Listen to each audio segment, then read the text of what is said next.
ইটের আঘাতে রক্তাক্ত একাধিক জখম বউবাজার থানার ওসি মন্ত্রী শশী পাঁজার বাড়িতেও হামলার অভিযোগ। ব্রিগেডের পথে বিজেপি তৃণমূল সংঘর্ষে রণক্ষেত্র গিরিশ পার্ক। অভিযোগ, গিরিশ পার্ক এলাকা দিয়ে বিজেপি কর্মী সমর্থকরা বাসে করে যাওয়ার সময় ইট ছড়ে তৃণমূলের লোকজন, ভেঙে যায় বাসের কাঁচ, রক্তাক্ত হন বিজেপির একাধিক কর্মী সমর্থক। এরপরেই পাল্টা ইট বৃষ্টি শুরু করেন বিজেপির কর্মী সমর্থকরা। মুহূর্তেই রণক্ষেত্র পরিস্থিতি তৈরি হয়। মন্ত্রী শশী পাঁজার বাড়ি লক্ষ্য করে উড়ে আসে একের পর এক ইট, ভেঙে গিয়েছে বাড়ির জানলার কাঁচ, আসবাবপত্র ভাঙচুর করা হয়েছে বলে অভিযোগ। সেই সময় বাড়িতেই ছিলেন তিনি। তার অভিযোগ, বিজেপি কর্মীরা তাকে মেরে ফেলার চেষ্টা করেছেন। দলীয় কর্মীরা তাকে নিরাপদে নিয়ে গিয়েছে।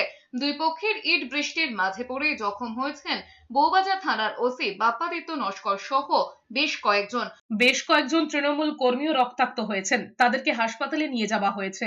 এরপরই ডিসি সেন্ট্রাল ইন্দিরা মুখোপাধ্যায়ের নেতৃত্বে বিশাল পুলিশ বাহিনী সেখানে পৌঁছয়। তারপরেও কোনোভাবে নিয়ন্ত্রণে আনা যাচ্ছিল না পরিস্থিতি।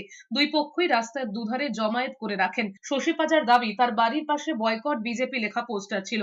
বিজেপি কর্মীরা সেগুলো ছিঁড়ে দেন। তৃণমূল কর্মীরা ফের সেই পোস্টার লাগাতে গেলে হামলা করা হয় বলে অভিযোগ। পুরুষ বিজেপি বাস থেকে নেমে ফ্লেক্স গুলো ছিঁড়ে পালিয়ে গেল। এরা হচ্ছে সেই বিজেপি যারা বাংলাকে বঞ্চিত করে বহিরাগততার জন্য 2 লক্ষ কোটি টাকা বাকি রেখে দিয়ে বিশ্বগুরুকে শুনতে যাচ্ছেন। আর এখানে গ্যাসের দামেতে নাজাহাল অবস্থা মানুষের, তারা বিশ্বগুরুর কথা শুনতে যাচ্ছেন।